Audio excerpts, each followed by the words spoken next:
कौटिल्य अर्थशास्त्र अधिकरण 9 अभियास्यत कर्म प्रकरण 135-136 शक्ति देश काल तथा यात्रा काल। शक्ति विजिगीषु अपनी तथा शत्रु की शक्ति, देश, काल, यात्रा काल, आक्रमण करने का अवसर, बल समुत्थान काल अर्थात सेना में रंगरूटों को भर्ती करने का समय, पश्चात कोप अर्थात चढ़ाई करने के बाद गदर होना, क्षय, व्यय, लाभ तथा आपत्ति आदिकों की प्रबलता तथा निर्बलता को जानकर यदि अपने आप को सबल समझे तो आक्रमण करे, अन्यथा आसन नीति अर्थात उदासीनता का अवलंबन करे। प्राचीन आचार्यों का मत है कि उत्साह तथा प्रभाव में उत्साह ही लाभकर है। शूर, बलवान, अरोग, कृतास्त्र तथा सेना से संपन्न राजा प्रभावयुक्त को अकेला ही जीत लेता है। उसको छोटी सी भी सेना तेज से कार्य को पूर्ण कर देती है। प्रभाव होते हुए भी उत्साह से रहित राजा पराक्रम करते ही नष्ट हो जाता है। इससे विपरीत कौटिल्य का मत है कि प्रभाव वाला राजा उत्साही राजा को अपने प्रभाव से ही नीचा दिखा देता है। वह घोड़ा, हाथी, रथ तथा हथियारों की बहुतायत होने से उत्साही राजा को बुला सकता है। उसके शूरवीर सैनिकों तथा योद्धाओं को खरीद सकता है या उनको अन्य उपायों से अपने पक्ष में लाने के लिए बाध्य कर सकता है। प्रभाव वाली स्त्रियां, बच्चे, लूले लंगड़े तथा अंधे राजाओं ने उत्साही राजाओं के साथ में संपूर्ण पृथ्वी का विजय किया। प्राचीन आचार्यों का मत है कि प्रभाव तथा मंत्र में भी प्रभाव ही उत्तम है। मंत्र शक्ति से युक्त राजा वंध्य बुद्धि अर्थात जिसकी बुद्धि विकसित ना हो सकी हो होने से प्रभाव शून्य हो जाते हैं। मंत्र शक्ति प्रभाव बिना उसी प्रकार फल नहीं देती जिस प्रकार फूटे हुए अंकुर वाला धान्य वृष्टि के बिना सूख कर नष्ट हो जाता है। परंतु कौटिल्य मंत्र शक्ति को ही उत्तम समझते हैं। उनका विचार है कि जिस राजा के पास बुद्धि और शास्त्र रूपी नेत्र हैं, थोड़े से प्रयत्न से भी मंत्र को कार्य रूप में परिणत कर सकता है। वह उत्साह, प्रभाव, सामादि उपाय तथा योगोपनिषद से शत्रुओं को वश में ला सकता है। उत्साह, प्रभाव तथा मंत्र शक्ति में क्रमशः उत्तरोत्तर ही शक्तिशाली हैं। देश, देश से तात्पर्य संपूर्ण पृथ्वी से है। इसमें भी वही भाग उत्तम है जो कि समुद्र से हिमालय पर्यंत उत्तर तक 1000 योजन तक फैला हुआ है, जिसमें कि तिर्यक क्षेत्र सम्मिलित नहीं है और जिसमें कि अरण्य, ग्राम्य, पात, पर्वत, औदक, भौम, सम तथा विषम प्रदेश सम्मिलित हैं। इन प्रदेशों में वही काम लिए जाएं जिनसे अपनी शक्ति बढ़े। जो प्रदेश अपने सैनिकों के लिए युद्ध काल में उपयुक्त और शत्रु के सैनिकों के लिए अनुपयुक्त हों, वही उत्तम है। इससे विपरीत अधम, साधारण तथा मध्यम समझने चाहिए। काल, काल से तात्पर्य सर्दी, गर्मी तथा वर्षा ऋतु से है। रात्रि, दिन, पक्ष, मास, ऋतु, अयन, संवत्सर तथा युग आदि ही उसकी विशेषता है। इनमें वही काम करे जिससे अपनी शक्ति बढ़े।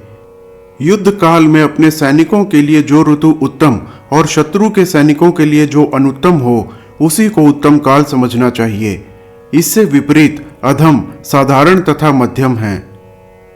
शक्ति, देश तथा काल, प्राचीन आचार्यों का मत है कि शक्ति, देश तथा काल में शक्ति ही उत्तम है। शक्तिमान ऊंचे नीचे प्रदेश और सर्दी, गर्मी तथा वर्षा का उपाय कर सकता है। कुछ लोग कहते हैं कि तीनों में देश ही प्रबल है। जमीन पर कुत्ता नाके को और पानी में नाका कुत्ते को खींच लेता है। इसी प्रकार कुछ लोग काल को उत्तम मानते हैं। दिन में कौवा उल्लू को और रात में उल्लू कौवा को मार भगाता है। परंतु कौटिल्य तीनों को ही प्रबल तथा एक दूसरे का साधक समझते हैं। यात्रा काल, राजा को चाहिए कि वह शक्ति, देश तथा काल से शक्तिशाली होकर अपने आप को पृष्ठवर्ती शत्रु राष्ट्र तथा सीमा प्रदेश के जंगलों से बचाने के लिए संपूर्ण सेना के तीसरे या चौथे भाग को राष्ट्र में ही रखकर और इसके बाद कार्य साधन के लिए जितनी सेना तथा संपत्ति की जरूरत हो उसको साथ में लेकर यदि वह समझे कि शत्रु की भोजन तथा अन्य की सामग्री पुरानी पड़ गई है, उसने अभी नया अनाज नहीं इकट्ठा किया है, टूटे हुए किले को नहीं बनवाया है, उसका कोई भी मित्र नहीं है, उसका वार्षिक अन्न तथा हेमंत संबंधी कर नष्ट करना आवश्यक है, तो माघ शीर्ष में या शत्रु के हेमंत संबंधी फसल तथा बसंत संबंधी कर को नुकसान पहुंचाना चाहिए, तो चैत्र में या दुश्मन का घास भूसा पानी आदि कम पड़ गया है, किला टूटा पड़ा है, वार्षिक कर तथा बसंत की फसल नष्ट करना जरूरी है, तो ज्येष्ठ में या शत्रु का देश बहुत ही उष्ण है और उसका घास ईंधन तथा पानी का प्रबंध कच्चा है, तो हेमंत में शत्रु पर चढ़ाई कर दे। इसी प्रकार उन देशों पर ग्रीष्म में धावा करे जिनमें बहुत ही अधिक वर्षा होती हो, नदियां अगाध हों तथा जगह जगह पर घने जंगल मौजूद हों। मार्गशीर्ष तथा तिष्य अर्थात दिसंबर तथा जनवरी प्रलंब यात्रा के लिए, चैत्र तथा वैशाख अर्थात मार्च तथा अप्रैल मध्यम यात्रा के लिए, तथा ज्येष्ठ तथा आषाढ़ अर्थात मई और जून ह्रस्व यात्रा के लिए उपयुक्त हैं। कष्ट तथा विपत्ति पड़ने पर शांत होकर बैठ जाना ही उत्तम है। विपत्ति पड़ने पर किस प्रकार चढ़ाई की जाए, इस पर युद्ध उद्घोषित करने के बाद चढ़ाई प्रकरण में प्रकाश डाला जा चुका है। प्राचीन आचार्यों का मत है कि युद्ध के कष्ट तथा विपत्ति में पड़ते ही यात्रा करनी चाहिए।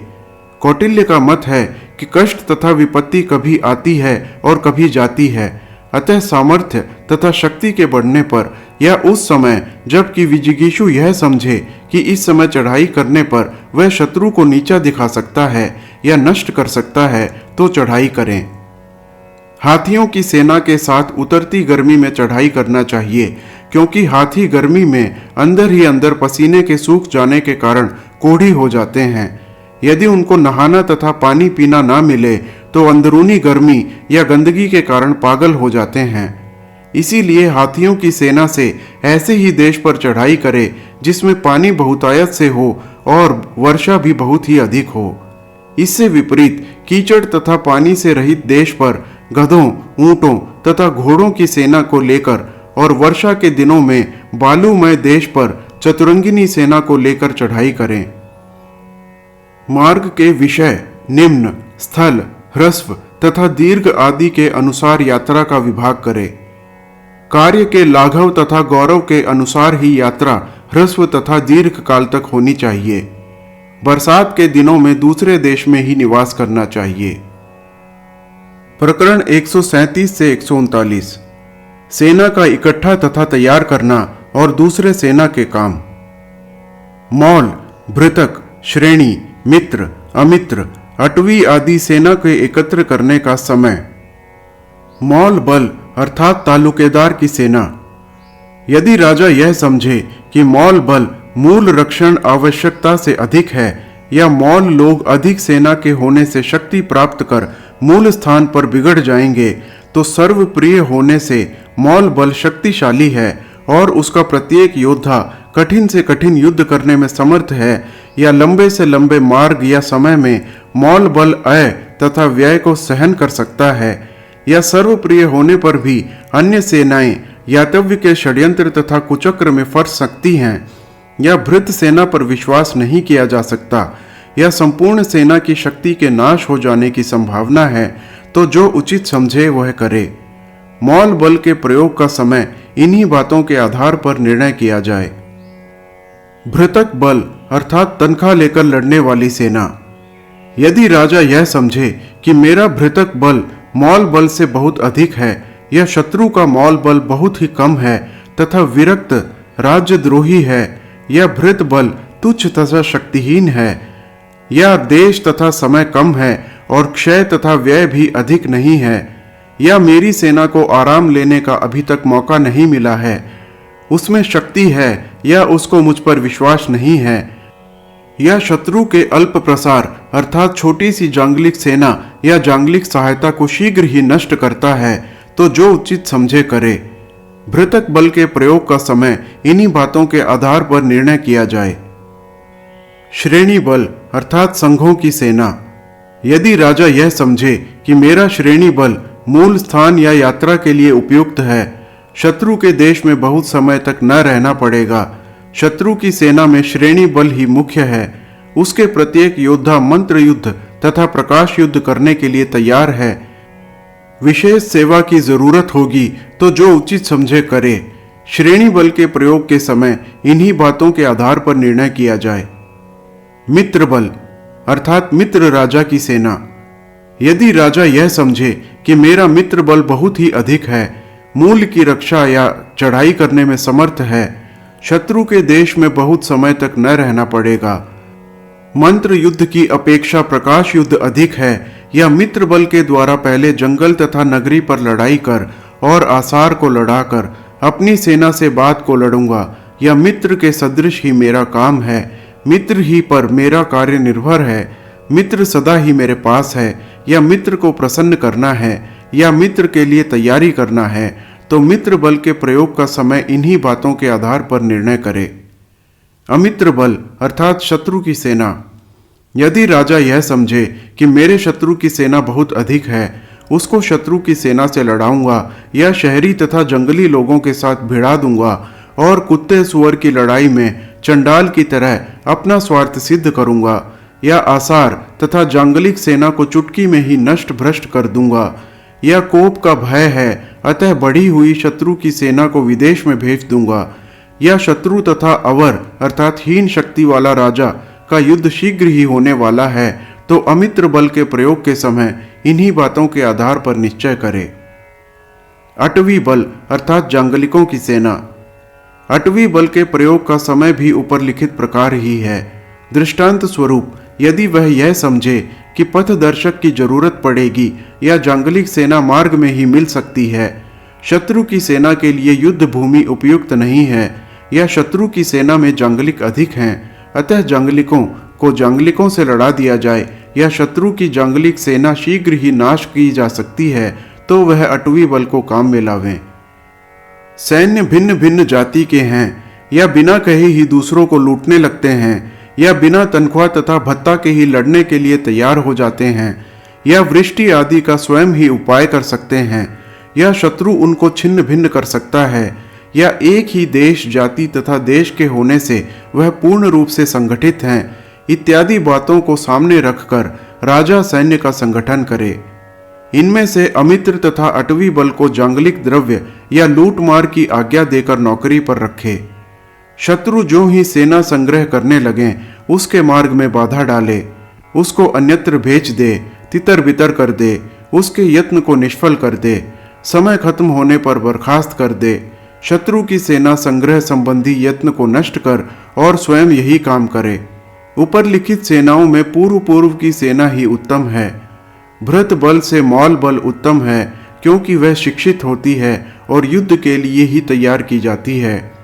प्रतिदिन रहना, शीघ्र ही लड़ने के लिए तैयार हो जाना, आज्ञा के अनुसार काम करना आदि गुणों से भृत बल श्रेणी बल से उत्तम है। संघर्ष, क्रोध, सिद्धि, लाभ, उद्देश्य आदि में सदृशता के साथ साथ स्वदेशोत्पन्न होने से श्रेणी बल मित्र बल से तथा अपरिमित देश, समय तथा समान उद्देश्य से मित्र बल अमित्र बल से उत्तम है। अटवी बल से वह अमित्र बल उत्तम है जिसका सेनापति कोई आर्य हो। दोनों ही सेनाएं लूटमार ज्यादा पसंद करती हैं। यदि लूटमार का कोई मौका न हो तथा राजा भयंकर विपत्ति में पड़ गया हो तो दोनों ही सेनाएं घर के सांप की तरह खतरनाक हो जाती हैं। प्राचीन आचार्यों का मत है कि तेज की प्रधानता होने से चारों वर्णों की सेना में पूर्व वर्ण की सेना ही उत्तम है। इससे विपरीत कौटिल्य का मत है कि शत्रु सिर झुकाकर तथा प्रणाम कर ब्राह्मण सेना को शीघ्र ही अपने वश में कर सकता है। लड़ाई के लिए तो शिक्षित क्षत्रियों की सेना ही उत्तम है। अधिक संख्या में वैश्यों तथा शूद्रों की सेना भी ठीक है। शत्रु की सेना इतनी है और उसके विरोधी सेना की शक्ति इतनी है, इत्यादि बातों के अनुसार ही सेना का संग्रह किया जाए। हाथियों की सेना की विरोधी समान शक्तिशाली सेना वही है जो कि हाथी, यंत्र, गाड़ी, गर्भकुल, खरवट, बांस, बाण आदि से पूर्ण रूप से सुसज्जित हो।